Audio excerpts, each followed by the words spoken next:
sur le système de gestion. Le sport, c'est la santé, Il était une fois un jeune homme qui s'appelait l'art et l'extérieur. Bonjour. Il était une fois un jeune homme qui s'appelle David. Un jour, en rentrant du travail, il a eu un grave accident. Après être hospitalisé, il décide de revenir chez lui. Mais l'homme ne trouve pas ni sa famille ni ses amis. David cherche de l'aide auprès des voisins, des autorités locales, mais ces derniers refusent de l'aider. Après quelques jours, David a été licencié de son travail. David ne sait pas quoi faire, il est désespéré. Soudain, un cousin lointain arrive et lui propose de l'aide. Il lui offre une maison, du travail et surtout vivre en sécurité. Mais à une seule condition. Il faut partir, il faut immigrer, et c'est maintenant ou jamais. Que va faire David? Va-t-il laisser tout et partir?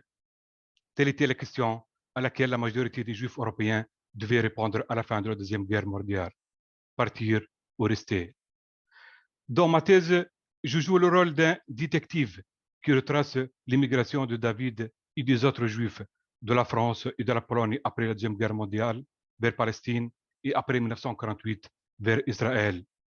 Dans deux types de sociétés complètement différents, l'un socialiste, l'autre capitaliste.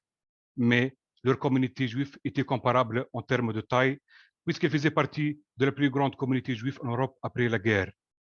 Les deux communautés étaient aussi liées. La majorité des juifs ashkénazes français sont d'origine polonaise ou roumaine. En plus, les deux communautés ont été exposées à des vagues d'immigrants venant d'autres pays.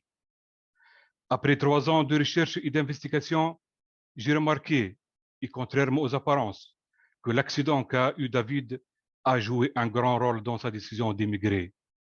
En effet, le Holocauste a montré pour beaucoup de Juifs qu'ils ne sont plus en sécurité en Europe, qu'il faut chercher un refuge ailleurs et pourquoi pas créer leur propre pays. J'ai constaté aussi que la réaction de l'entourage de David était prévue. La relation entre les Juifs et leurs concitoyens français et polonais a été toujours tendue et la guerre n'a fait qu'accroître ce sentiment, surtout en Pologne. J'ai remarqué aussi que la France et la Pologne, après la Deuxième Guerre mondiale, ont tenté d'impliquer le sort de David et de ses semblables dans un jeu politique visant à émettre leur pouvoir dans ce coin reculé où David voudrait immigrer, c'est-à-dire Palestine et après Israël.